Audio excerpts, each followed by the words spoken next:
Good evening and welcome to the September 13th meeting of the Kenai Open Space Conservation Agency.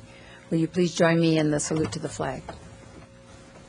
I pledge allegiance to the flag of the United States of America and to the republic for which it stands, one nation, under God, indivisible, with liberty and justice for all. Thank you. May we have the roll call, please? Director Berger. Here. Director Bill de la Pena. Present. Director Fox. Absent. Director Jacobson. And Chair Skay. Here. Under public comments, we don't have an item for public comments at this time.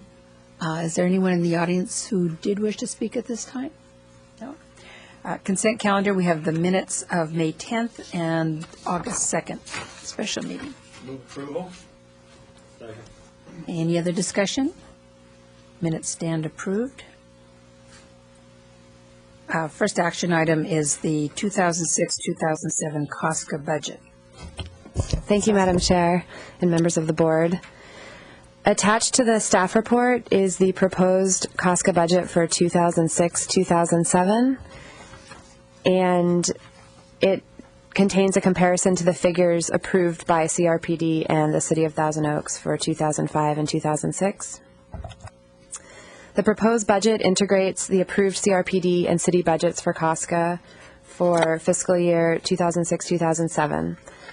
The city approved its 2006-2007 budget in June of 2005, and CRPD approved its budget in June of 2006. The proposed Cosca operating budget is $1,121,399, which is shared 50-50 by the city and CRPD for an estimated contribution from each agency of $560,700. This proposed budget is $104,250, or 10% more than fiscal year 05-06, due principally to increased open space maintenance costs. The Cosca budget includes $4,000 for its volunteer programs. Within Cosca's operating budget is $25,000 for three major repair projects, including the Joel McRae Wildlife Refuge fence repair and replacement, trail access control improvements, and picnic table, trash can, and storage structure type repair and replacement projects. A total of $57,000 has been budgeted for capital improvement projects, including repairs to eroded trails citywide, repair and replacement of fences, installation of walls, and installation of barriers to prevent unauthorized off-road vehicle access to the open space. And with that, staff will take any questions you have about the budget. Questions from the Board of Staff? Ms. Bill de la Pena. Thank you, Madam Chair. Regarding the maintenance, I should say actually capital improvement projects, $57,000, does that include everything that needs to be repaired or just certain projects? Under the capital improvement projects, that just includes the bigger repair projects, whereas smaller repair projects go under maintenance and operations. And is there a priority list? Yes, there is. And each year, some of the projects on the priority list are included in the budget based on how much is available. Okay, I should have asked for a copy of that. I didn't see it, but maybe, did I miss that? No. It's not included with this report. Okay. Is that something that we could include perhaps for next year? Sure. Thanks. Other questions? Director Jacobson?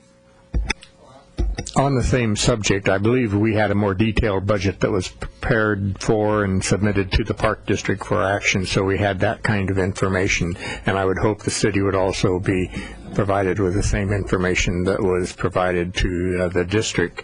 I do not recall, and I apologize for not asking the question of you earlier. At one time, we had a great number of problems pertinent to vandalism on our trails, the trailheads, and so forth, where gates would even be pulled from the ground by four-wheel vehicles and so forth.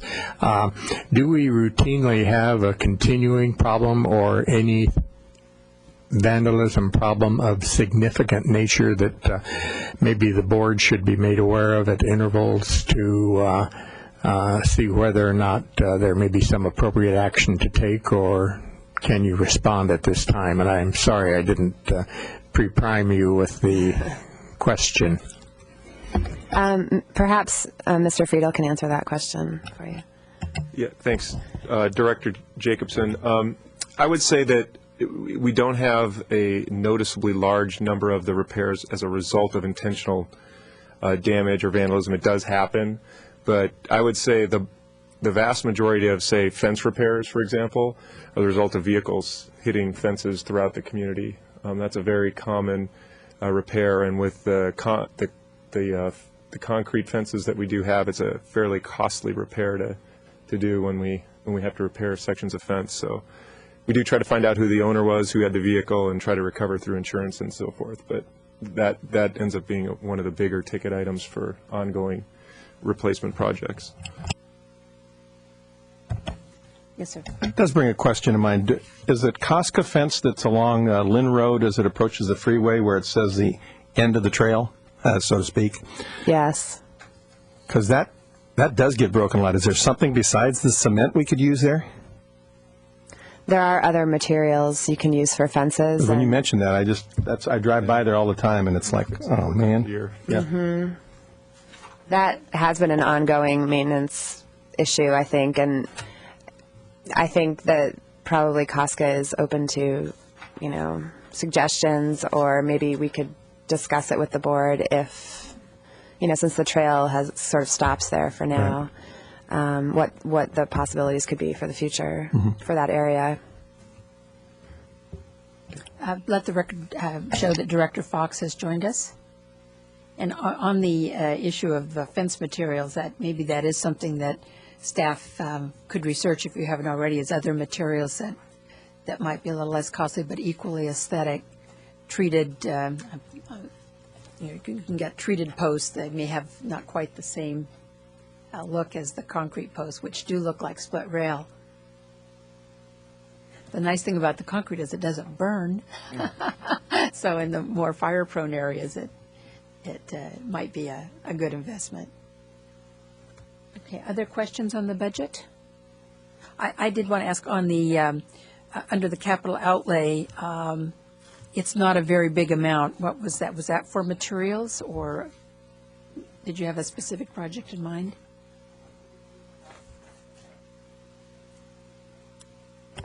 Let me just look at the budget for a second.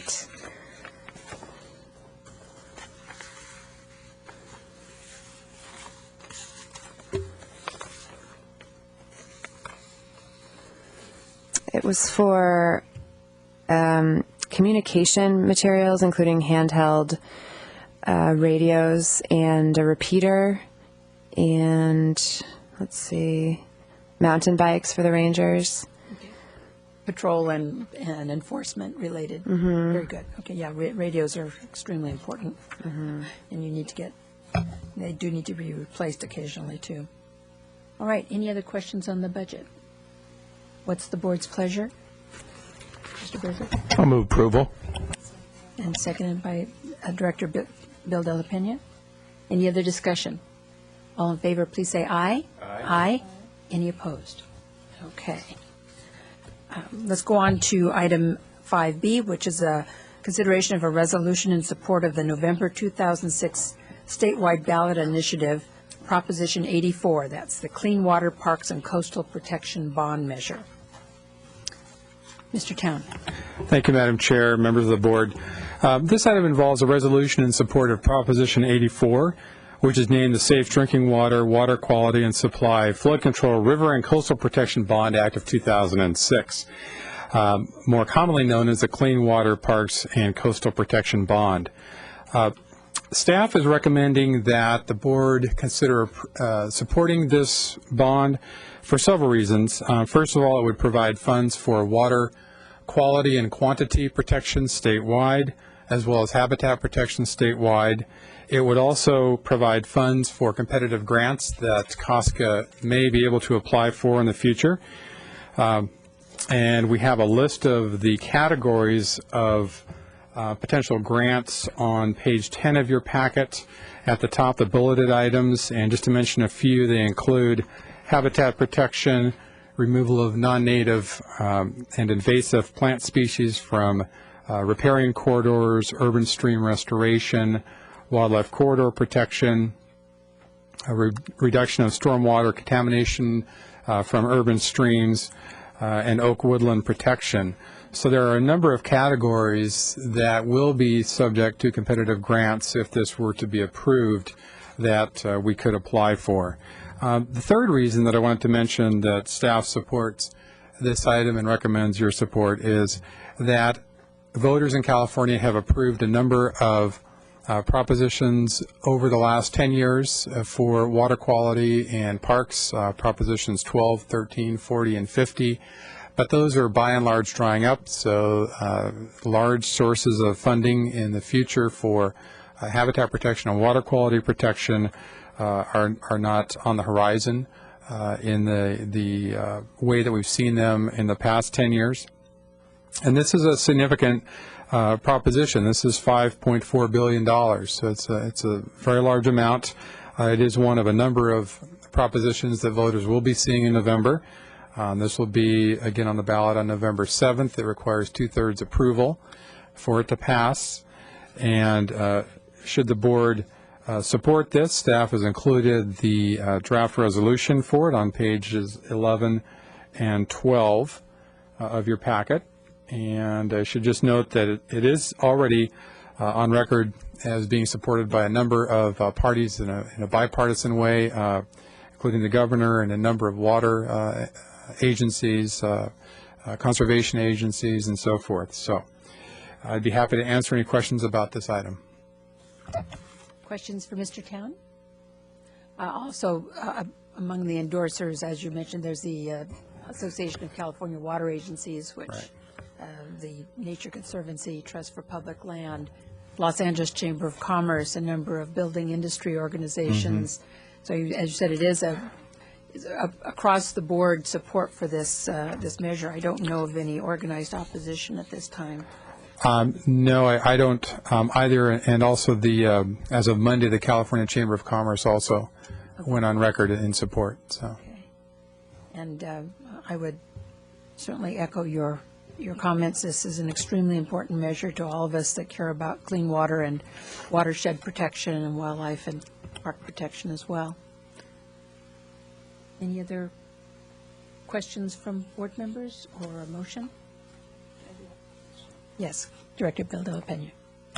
To localize this a little bit, Ventura County, Thousand Oaks, for example, would be eligible to apply for grants from organizations such as the Santa Monica Mountains Conservancy. I'm just trying to find an example of how we could benefit from this locally. That's a good question.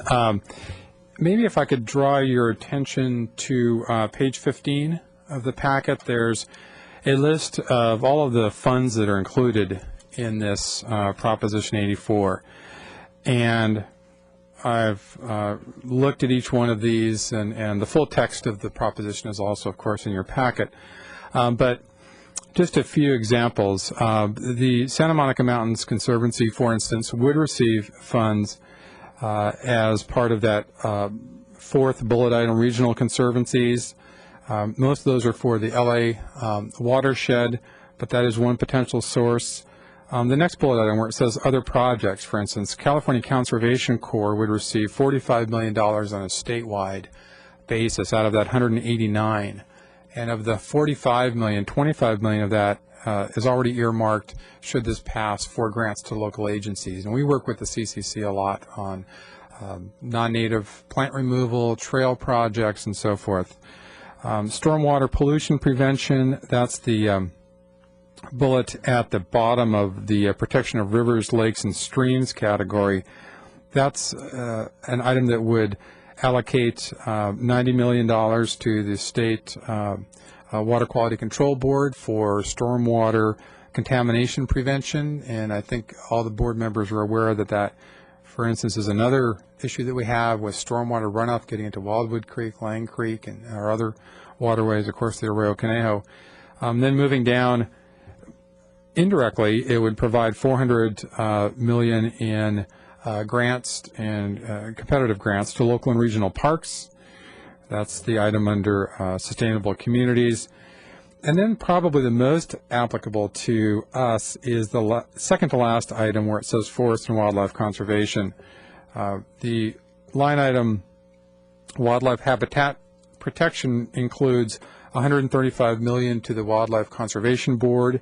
That's part of that $225 million line item, so that's $135 to the WCB, which is one of the main entities that we can apply for, and was the major funding source for I believe, Amundsen and Soka. Yes, so very significant, a very significant entity.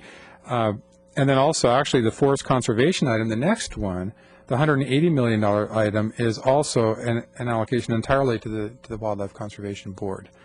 And then the last item that I want to mention, in the protection of ranches, farms, and oak woodlands, the $45 million, there are $15 million statewide for oak woodland protection that we could apply for. So there's really a range of programs that we could be eligible for, and those are the most directly related. There are even others, like the very first bullet item, integrated regional water management. That includes a whole variety of programs, including watershed protection, similar to Proposition 50, which was the funding source for the grant for our recent acquisition in the Mount Clef area. That also came from watershed protection source of funding like this. So bottom line, there are a number of potential sources if this passes that we could apply through. If I could also expand, Director Bill, I'm sorry, Claudia, tongue-tied tonight. The State Coastal Conservancy also would receive appropriated funds out of this measure, and the Cayugas Creek watershed they can make grants for restoration and in the Cayugas Creek watershed, which of course includes the Arroyo Conejo. And obviously State Parks stands to benefit quite substantially as well. And State Parks has a big presence in Ventura County. Thank you very much for the explanation. I thought it was important for the local residents to know how much of a benefit we could have from this. Thank you very much. Director Jacobson. I think the subtleties that the expenditure of monies outside the community are equally important. The Ventura County Special District Association had a presentation which identified the potential impacts of degradation of the delta and the flood control systems there, which would jeopardize the water coming into this community should they be damaged significantly. And there is a need for expenditure in those areas, and we would be the beneficiary by being assured that we have a reliable water source. And so there are a great number of integrated concerns within this package, each of which can benefit us in maybe a very subtle way, and I really am very supportive of this overall approach. Thank you. Thank you, sir. Other comments? What's the pleasure of the board? Director Bill de la Pena. Move to adopt a resolution in support of Proposition 84. Thank you. Do we have a seconded by Director Berger? Any other discussion? All in favor, please say aye. Aye. Any opposition? Any abstention? And that carries unanimously. Thank you very much. Let's go to probably the hardest part of the agenda, determining our 2007 directors' meeting schedule. Mr. Town.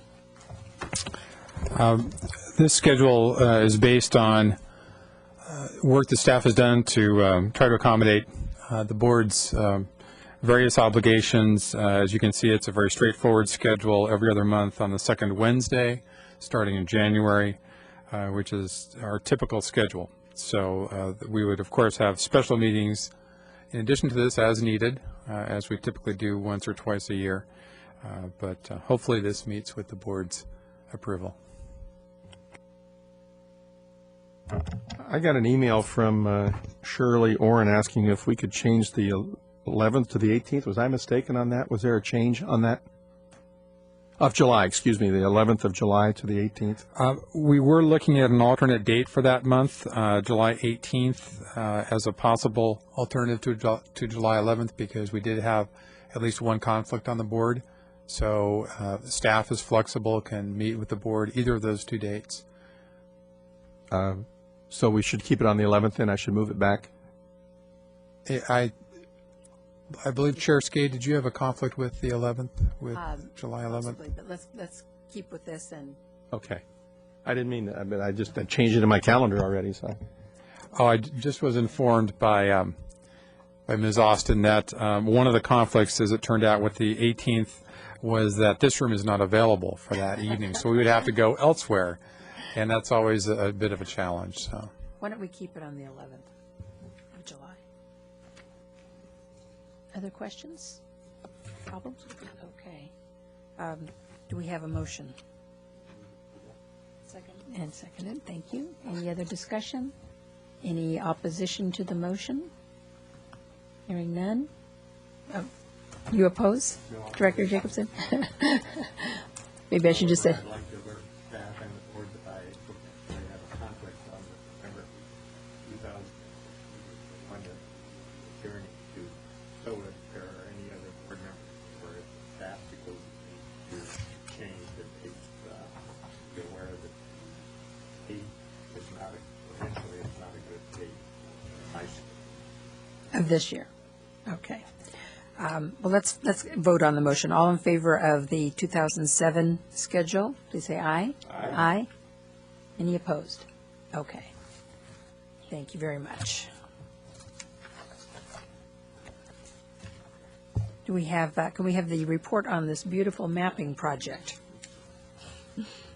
thank you, Madam Chair and board members. In May of this year, I advised the board that we, as staff, had embarked on a brave new GIS, or Geographic Information System project, to develop layers for our open space system. And when I say layers, I'm talking about open space and trails and trail improvements and so forth. And I'm very pleased to provide this status report tonight. However, this report is the result almost entirely of the great work by management intern Marianne Van Zyl, seated to my right. And so it's only appropriate that I turn over the microphone to Ms. Van Zyl, who has been with this project from the get-go, and will give you a description of it, both with the maps that you've been provided and also with a PowerPoint presentation. I hope I can speak to you directly here. I may have to shift a little bit to look at the computer. Thank you very much for allowing me to come and give you a status report. I wanted to just review with you what the purpose of the mapping project is, and this is outlined in the report, item 6A, in your agenda. Up to this point, Cosca has not had a complete inventory of its assets: open space, trails, signs, fences. There have been some partial inventories, but nothing that has been comprehensive. And so the creation of this GIS is to create an inventory, and each item in this inventory will be spatially located in the GIS. So in addition to knowing that we have 94 Cosca rule sign, we'll be able to see exactly where each of these rule signs are. It's a great tool for management decision-making, risk management, the development of maintenance schedules and inspection schedules, and for budgeting purposes. My process has been divided into phases, and the first phase was a needs assessment.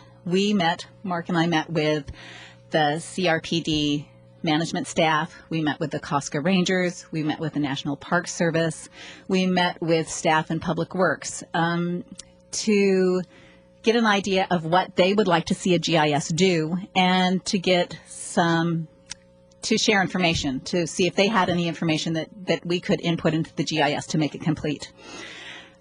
From there, I developed a data schema, and that's basically the database design, which has feature classes and within the feature classes attributes, and I'll speak about that in a moment or two. From there, I did a pilot project going out to Woodridge, including data that we had gathered from other sources, but also going out with a handheld GPS, with a draft of the data schema in the GIS so I could walk the trail. If I came to a Cosca rural sign, I could stop at the Cosca rural sign and in the GPS, open a little file and say, here's a Cosca rural sign. And that way build the data that goes into the GIS. After the pilot project was completed, Mark and I took a look at the priorities and what we thought we could get done in this 6-month project, because that's how long this project is funded for. From that point, we moved to data collection, and data collection has also been a real collaborative effort. I've been assisted greatly by Cosca Ranger Bruce Pace and his extensive knowledge of the open space, and by Bert Elliott, who did a tremendous amount of hiking with the GPS and trail running and bike riding to gather data for us. I'm in the middle of the map generation phase, and you can see some of the results of this tonight. And the last phase is to set up a system of documentation and instructions for the maintenance of the database, because when my time is over at Cosca, we don't want the database, the GIS, to wither and die. We'd like to have it be a living thing. And quite frankly, this is not a very dynamic system, but occasionally parcels are added to the open space, trails are improved or moved from a proposed to an existing status. The Boy Scouts may go out and put a bench in, and we'd like to incorporate that into the database. So the instructions for adding these data elements will be included in the final product. I'd like to talk a little bit about the data schema. And so I want to familiarize you with two terms. One is a feature class, and basically that is a category in the GIS. Open space is a feature class. A trail is a feature class. A gate is a feature class. A sign. And there's a list on page 38 of your agenda of what the feature classes are. For each of these feature classes, there are several and sometimes a couple of dozen attributes. For instance, for the open space, we've created attributes to list if it's Cosca property, when the property was acquired, so that we can, in the future, print a map of all the Cosca properties and when they were acquired to see spatially the acquisition of Cosca property. So that's the way that the GIS data is structured, features and attributes. I have a bunch of sample maps for you today. The first one that I want to talk about is the open space with the parcel lines. And there are a couple things that I would like to say about this map. First, it's been of great use to Marktown so far because it shows each open space parcel. It shows all of the adjacent parcels. And with it, we can review to make sure that we have an accurate inventory of all of the open space parcels. With this, we can also identify specific parcels that are adjacent to open space that may be important to a wildlife corridor. And Mark has done this work without this map, but it makes it very clear what parcels may be important to integrate into the open space. And so that's the first thing I'd like to say about this map. The second thing I'd like to say about it is, quite obviously, even as a large wall-mounted display, it's very busy. Those parcels are tiny. One of the things about this GIS is that while we can print maps from it, it is a computer database and can function, some of its functions are best on screen. And so it's a real computer tool, not just something to print maps from. And so its use can be best used as a live database. The second big map that I'd like to talk to you about is the Conejo Open Space by Name. You have a copy of this in an 11 by 17 format in your supplemental packet. There's a posterized version of it right now up there. And let me show a small subset on the PowerPoint. This is the first time that the open space has been demarcated by name so that we actually can get an idea of the different management units. And there's already been some discussion when we look at this, and particularly Lang Ranch. Should all of those parts of Lang Ranch, should they be Lang Ranch? Should they be incorporated into a different management unit? That's the particular function of this map, and also to get a good idea of the current 37 Cosca management areas. The next map that I don't have a large poster for, but that you have in your packet, is a map of the Cosca trailheads and neighborhood access points. This map might be a great foundation for a published map in paper form or in computerized form on the city's database for public use. And you can see on the PowerPoint that there's a small subset in and around Wildwood. The next sample map is trail improvements in the vicinity of the Wildwood trailheads. You have a copy of this. Just a couple of things that I'd like to say about this. This legend for this map does not include all of the different types of trail improvements that our Cosca rangers build and maintain. The next thing I'd like to say is that you obviously cannot see every single trail improvement on this map because particularly in Wildwood, the trailhead improvements are very dense. And so I'd just like to point out that now that we have a spatial inventory, we can see how important the maintenance is for public safety because there are a lot of different trail improvements that have to be maintained. The next map is the whole access trailhead with visitor improvements. This is actually a very zoomed in map. You can see by the scale that the whole page covers about 400 feet wide. This is an example of the type of visitor improvements that we are tracking with the GIS. And strictly speaking, the Braille sign is categorized as a sign, but I thought I'd include it because it's very important here at the whole access trailhead. Again, this shows the type of visitor improvements that we have, areas where there's a density of visitor improvements and can be used for developing maintenance plans. Briefly, I'd just like to throw out some numbers. With approximately 90% of the data collected and entered, we have 153 visitor improvements, benches, barbecues, drinking fountains, restrooms, etc. We have 501 trail improvements, water bars, various types of steps, various types of drainage runoffs across trails. And in terms of forthcoming data, in terms of what we will be able to count and measure, we will be able to measure the total trail mileage, and we will be able to sort that mileage depending on whether it's a multiple use trail, whether it's a disabled access trail, whether it's solely an equestrian trail. We will be able to determine the mileage for proposed trails versus existing trails. So any of the attributes that we have toward trails, we can also total the mileage based on the attributes, and we can do that kind of calculation on any of the feature classes in the GIS.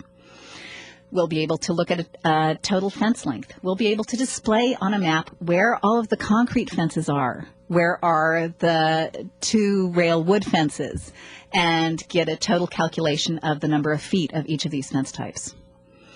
We'll have the number of signs by type. We'll have their location. We'll have their location in association with neighborhood access points and trailheads. We can do a count and have a count and location of the kiosks and any other type of report that's just a statistical expression of the data we can do. So with regard to this particular project, the data entry needs to be completed before the project is complete. There are certain maps that management would like to see in this phase of the project completed. All of the documentation, including the instructions for GIS maintenance, must be completed, and the data will be integrated into the city's GIS so that anyone within the city will be able to access these layers and view these layers for whatever purpose they have. And that's in this particular my 6 months of work.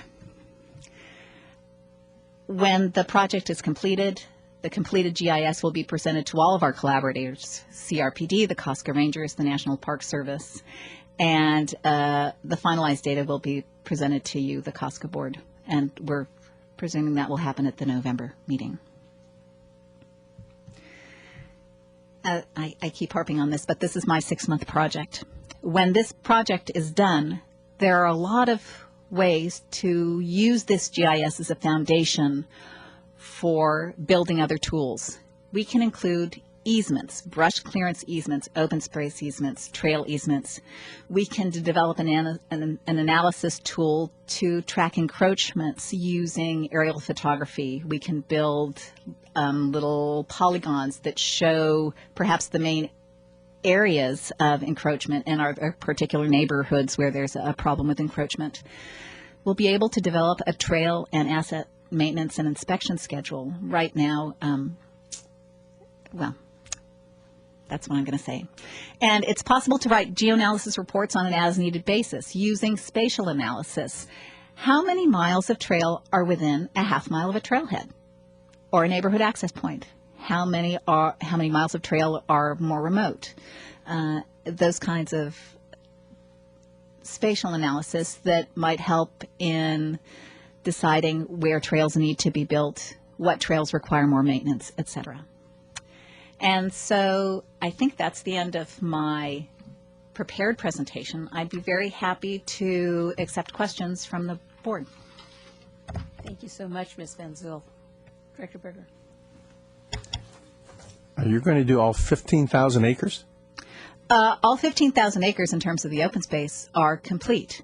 I mean, as far as like doggy mitts and everything else for all 15,000? Well, the doggy mitts are on the trails. trails. That was just one example. Right. The mutt mitts are on trails. And in other words, all that data for 15,000 acres you're going to get entered in.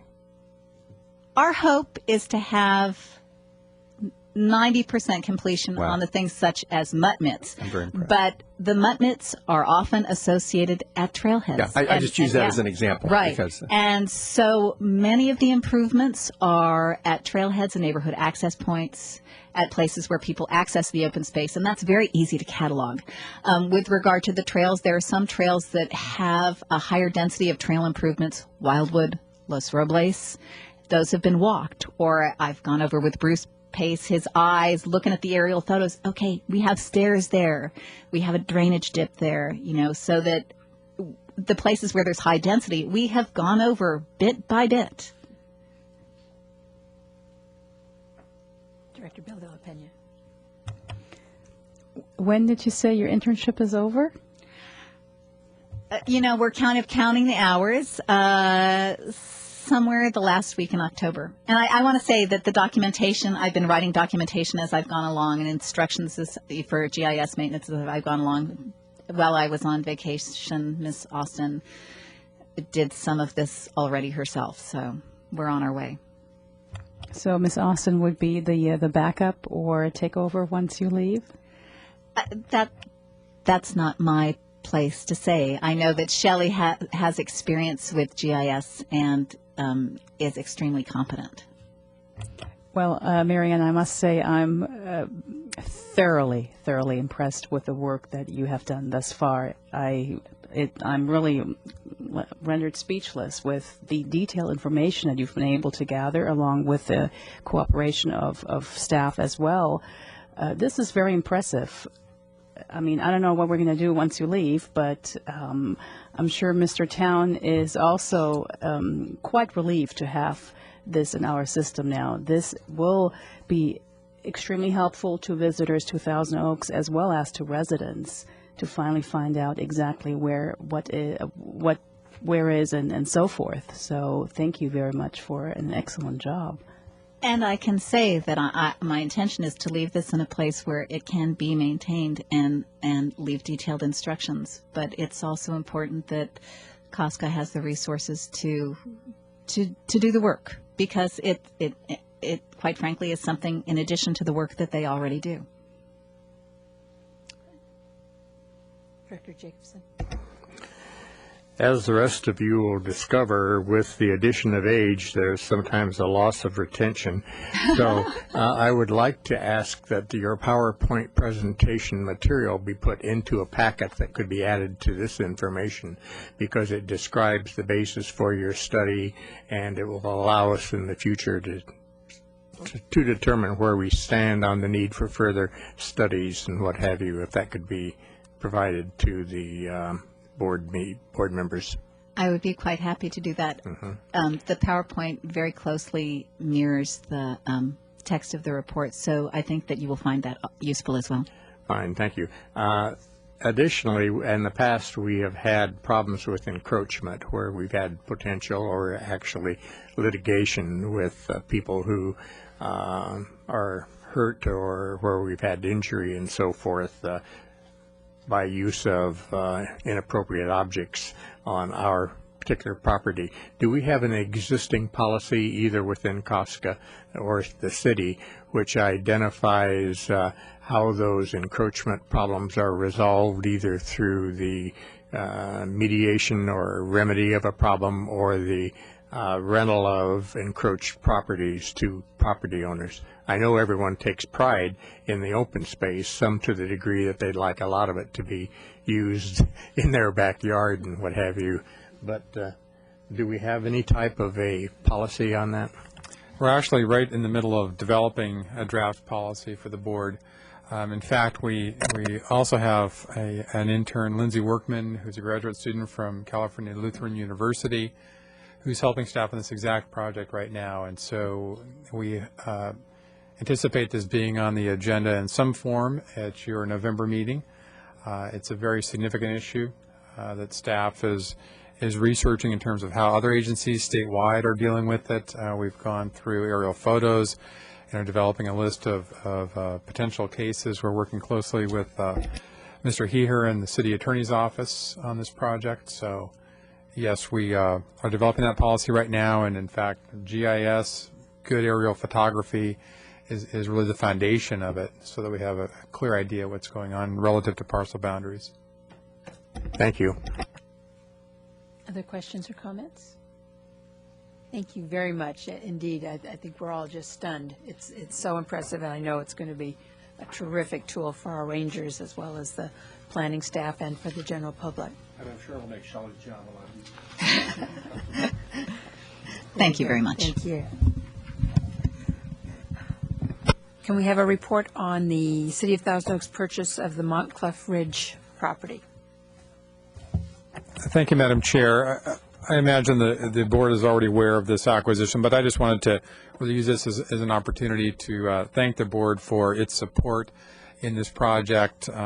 Your approval of a grant of $100,000 from the Cosca Trust Fund back in April was a key part of the funding package to acquire the 19 acres that the city did, in combination with a significant grant of $500,000 from the Santa Monica Mountains Conservancy, and then combined with major funding from the City of Thousand Oaks, enabled us to acquire the 3 key lots in Mount Clef. And I've included an exhibit that I think most of the board has already seen before, but that's on page 40 to give you an indication of the exact location.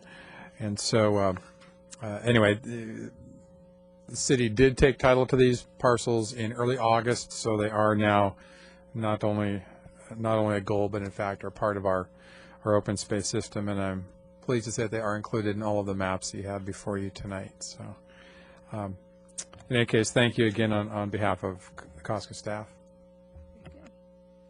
Yeah, it's a great addition. Let's go to item 7A, which is our report on the 2006 Trail Workday. Jenny Bowers from the COSTAC Committee, you have a report for us?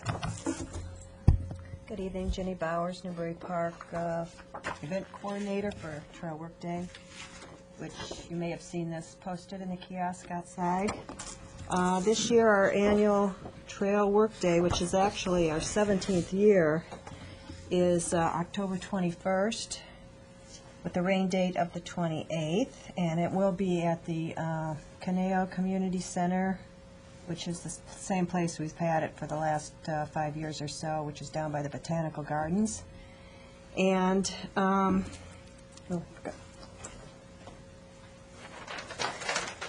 This year, the Rangers have been working with Bert Elliott in targeting major areas instead of a bunch of little pockets to do the trail work in. And this year, Dos Vientos is one area that they're going to be hitting with to 40 people or more, 60 people. The Cayayaca and Lindmere area is another big area that they're going to be working on, as well as it's the Botanical Gardens that they're going to be putting in a reroute trail, and there'll be a lot of work to be done there. There's also going to be a section in Westlake, so we're going to kind of be hitting all the different areas. And this year, once again, Carlson's Building Material will be sponsoring our barbecue, but I don't have a bicycle sponsorship. So if anyone out there or here would like to help us out in a bicycle, we would like to have another, bike giveaway at the auction, or not at the auction, at the event. If you have any questions, the Rangers' phone number is 805-381-2741, and all groups, Boy Scouts, Girl Scouts, college students, old people, young people, everybody is welcome to come, and it's just a fun half day. You get a free sack lunch, sack breakfast, work for half a day, come back, have the barbecue, and then we have a little gift giveaways and that type of thing. And it's kind of fun. You meet a lot of people that have your common interests. And maybe this year with elections, we'll have a bunch of people down there talking to the public and getting to know everybody. If anyone's interested, I have more flyers. I know they're around the city. City already has some, but like Rotary, I don't know if Rotary would be interested in these or any other group. Also, we do have some of these posters. So, any questions? Questions, Ms. Bowers? Thank you. We'll look forward to October 21st, and we want people to go out and work. What anniversary is it this year? It's actually the 17th, but it's called the 16th Annual Trail Work Day. We're in our 17th year. Oh, I see it on there. Yeah. Somehow we got the numbers a little bit messed up, but it works. Thank you very much, Tim. See you out there. Any board member comments or reports? Claudia? I just wanted to welcome Mr. Jim Friedel as the new representative. I think this is from the Park District, his first meeting, so welcome and congratulations. Thank you. Right. Jim Friedel is the new general manager of Canoe Recreation and Park District. Mr. Berger, did you have anything? No, I was filling the blank. Okay. All right. Very good. Well, if there are no other comments or reports, we will adjourn to November 8th, which is the day after the election, at which time Proposition 84 and a number of other measures will be on the ballot. So we'll see you November 8th. Thank you.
Funding for this program is provided by Annenberg CPD to advance excellent teaching.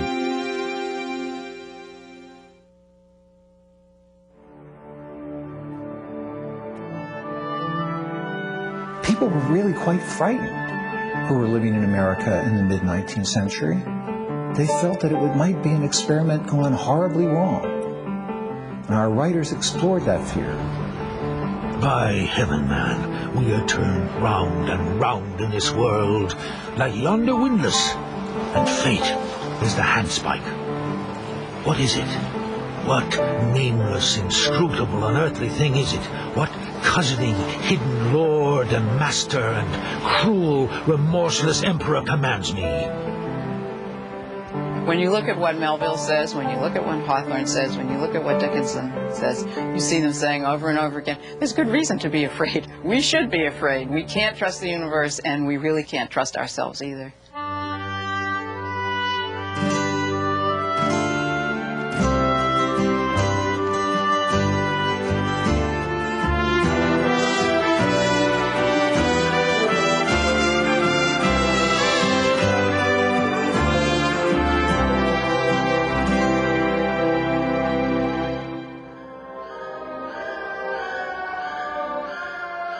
In the 19th century, the Gothic went from being ghost stories to being stories about the darkest aspects of humanity, the mysterious problems that we never can solve.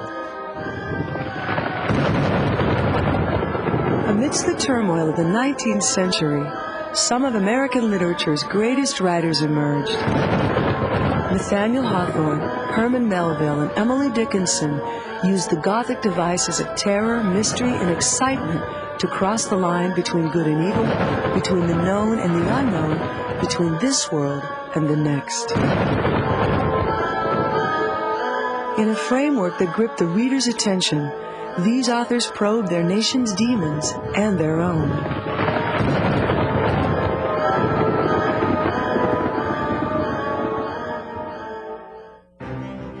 Americans during this period were in a state something like what we call future shock.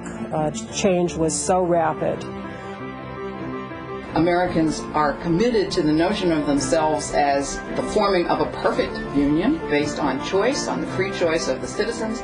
It is going to be a perfect nation, and it is going to be a perfect nation because the people in it are going to be perfect. So this is a very tall order, and of course one is failing. Everywhere you look, there are failures. Uncertainty and optimism were entwined in American life in the 1800s. Westward expansion is an excellent example of the optimism fueling American culture, the sense of manifest destiny, the American faith that God must have intended the Americans to occupy the entire continent all the way to the Pacific. Why else would he have put it here? That generated tremendous excitement and enthusiasm about the American future and about the American mission. Meanwhile, there were political struggles going on. Was this nation going to survive politically? How were you going to unite a very disparate group of people?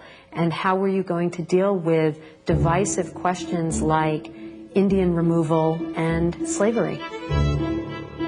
Change came swiftly in all areas of American life. This is a period of dramatically rapid urbanization. It's a period of early industrialization. Rapid immigration, a rise of slavery, and worry about where that was going. The abolition movement was starting. The women's movement was starting in the 1820s. And there was a bank crisis and an economic depression that destroyed many people's lives in the late 1820s and 1830s. American Gothic writers reflected America's challenges and uncertainties. Washington Irving, Charles Brockden Brown, Edgar Allan Poe, and other writers transformed an earlier European Gothic tradition that had featured castles, monks, and medieval ruins. The American Gothic, it took a very special American direction, but it was part of a much larger movement of writers concerned with the supernatural, with the mysterious, and with the dark, evil aspects of life. American Gothic authors wrote in response to the changes present all around them. But perhaps more than others, Nathaniel Hawthorne responded to the past, his own and his country's. Born in Salem, Massachusetts, on the 4th of July, 1804, Hawthorne was a descendant of Puritans. So many of his works explore that feeling of inheriting a tradition that one does not want to have. I think Hawthorne's greatest strength as a writer is his ability to understand the power of the past and to understand the power also of stories about the past, how to rewrite them, how to rethink them, the holds they have over our imagination. In The Scarlet Letter and in his short story Young Goodman Brown, Hawthorne confronts his Puritan past. Young Goodman Brown is one of those stories in Hawthorne, like most, that's very ambiguous. It begins by giving us a young couple who seem very happy, and they're both very devout and good Puritans, good Christians, and the young man goes off on an adventure in the woods. He is accompanied by a figure who we are led to believe by certain symbols is the devil, and he goes to a witch's sabbath, and there he sees every good person in his community turns out to be in league with the devil. The fiend worshippers were seen. The smile of welcome gleamed darkly on every visage. There, resumed the sable form, are all whom ye have reverenced from youth. Depending upon one another's hearts, ye had still hoped that virtue were not all a dream. Now are ye undeceived. Evil is the nature of mankind. Evil must be your only happiness. Welcome again, my children, to the communion of your race. In his interest in the Puritans, Hawthorne was really interested in what happened when absolute faith governed human existence. Hawthorne's interest in absolute faith did not end with Puritanism. Hawthorne clearly viewed science and the 19th century emphasis to control nature as being not that much different from Puritanism. I think he was suspicious of anybody who believed they had the answer